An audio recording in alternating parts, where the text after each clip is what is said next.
Hello viewers, நான் அனிதா. இன்னைக்கு நம்ம பார்க்க போறது TNPSC maths first topic simplification part 10க்கான homework sum number 94. So question பாருங்க. 1.27 பார் இந்த form P by Q is equal to அப்படின்னு கேட்டிருக்காங்க. இது எஸ்எஸ்சி 2010 கொஸ்டின் பேப்பர்ல கேட்டிருக்காங்க.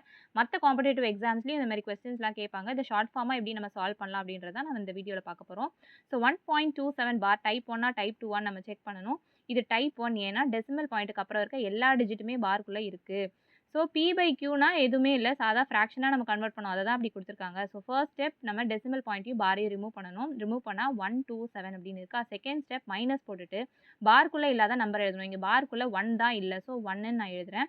டிவைடட் பை டினாமினேட்டரில் என்ன எழுதணும்னா நம்பர் ஆஃப் டிஜிட்ஸ் வித்தின் பார், அதாவது பார்க்குள்ளே இருக்க டிஜிட் எத்தனையோ அதை நம்ம 9ஆல் ரீப்ளேஸ் பண்ணணும். இங்கே பார்க்குள்ளே 2 டிஜிட் இருக்குது, அப்போ நம்ம 2 9 போடணும் டினாமினேட்டரில். ஸோ 99 அப்படின்னு நான் டினாமினேட்டரில் எழுதுறேன்.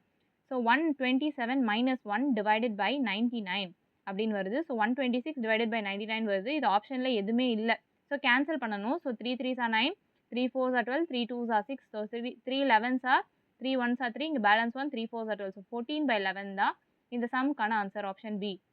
இந்த டீட்டெயில் வீடியோ லிங்க் கீழே டிஸ்கிரிப்ஷனில் கொடுத்துருக்கேன், செக் பண்ணி பார்த்துக்கோங்க. வீடியோ பிடிச்சிருந்தா லைக் பண்ணுங்கள், ஷேர் பண்ணுங்கள், சப்ஸ்கிரைப் பண்ணுங்கள். தேங்க்யூ.